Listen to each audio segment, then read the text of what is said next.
Баршаңызға қайырлы күн, құрметті көрермендер. Үй жағдайында қолдың майын күбісіз қалай жасаймыз?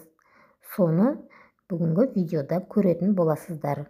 Видеоны соңына шейін көріңіздер, тіркеліп қойыңыздар, ұнаса лайк басыңыздар және комментарий жазыңыздар.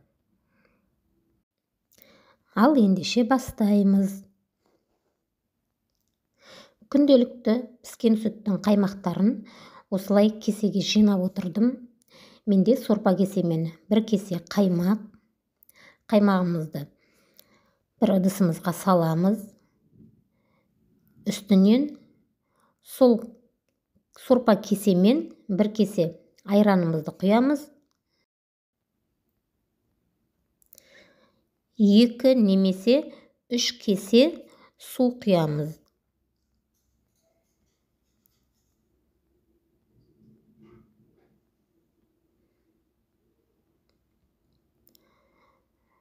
Суымызды құйып болған соң миксерменен қозғайтын боламыз. Бізде майымыз 5-10 минуттың ішінде шыға қоймайды.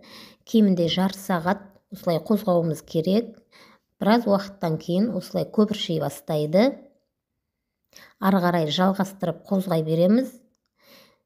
Міне көпіршігі сарғайып, майға айналды. Енді майымыздың басып біріккенше қозғаймыз ары қарай.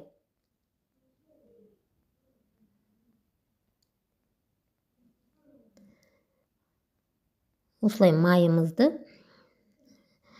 айранға батырып, айранмен бірге қозғауымыз керек.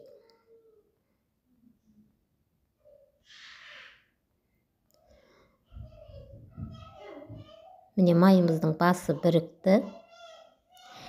Енді мұздай суымызға майымызды алып жуамыз.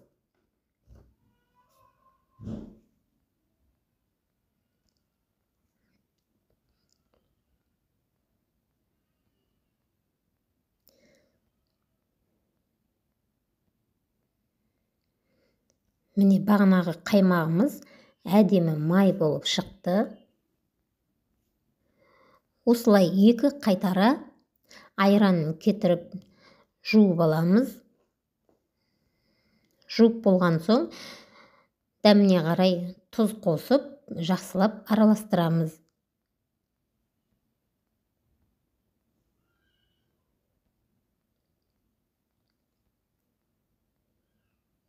Енді майды холодильникке салып қоямыз. Майымыз қатады. Қатқан соң осылай тарелкамызға салып жеуімізге болады.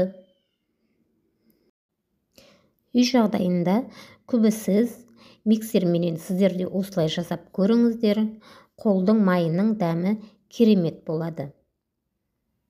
Ал енді бағанағы айранымыз бізде піскен айран болды.